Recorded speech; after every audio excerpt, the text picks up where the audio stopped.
Hello बच्चों, जब हम संस्कृत पढ़ते हैं तो सबसे पहले व्याकरण की जो संस्कृत हो या हिंदी, इसमें वर्ण विचार होता है। सबसे पहले वर्ण विचार, शब्द विचार, वाक्य विचार।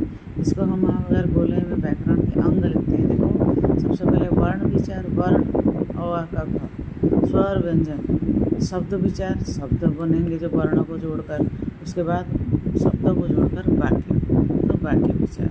तो ये वर्ण विचार हुआ। वर्ण विचार के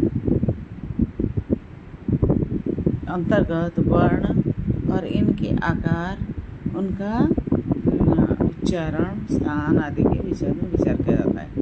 वर्ण होता है अल्फाबेट, जो किसी भी छोटे से छोटी ध्वनि को वर्ण या अक्षर कहते हैं। इनके समूह को वर्णमाला कहते हैं। वर्णमाला के विषय में हमें अगले अध्याय में पहले चर्चा करेंगे। तो अब है ये है शब्द विचार। जो एटिमोलॉजी, इस भाग में शब्दों के लिंग, वचन और कारकों के कारण, रूप और धातुओं के पुरुष, वचन और काल आदि के कारण, रूपों की संरचना, प्रकृति, प्रत्यय आदि पर विचार किया जाता है। इसके बाद शब्द वर्णों के अर्थ युक्त संयोग से शब्द बनते हैं। जैसे र, आ, म, अ, राम, इस तरह का शब्द संयोजन या विभाजन होता है।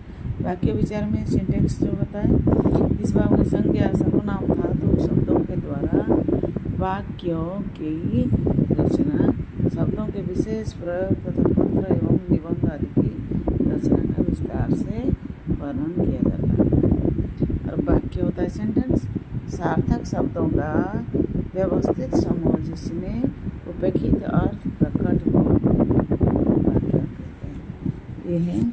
इसके बाद आपके मैं क्वेश्चन अगर पूछूं, भाषा की परिभाषा दीजिए। भाषा क्या होता है? बोलने, कथित, लिखित, ये होता है भाषा। इसका आंसर बता देती हूँ। ये देखिए, इसका आंसर यहाँ है, ये देखिए, भाषा मतलब यह है कथित भाषा, लिखित भाषा। ये आपका बोलकर और लिखकर हम बताते हैं भाषा, इसी तरह का है। आप ऐसे देखो, निम्नलिखित शब्दों को परिभाषित कीजिए। वर्ण क्या है? वर्ण वर्ण होता है उनके आकार, उनका प्रकार, उच्चारण, स्थान के विषय में किसी भी छोटी से छोटी ध्वनि को वर्ण या अक्षर कहते हैं। ठीक है।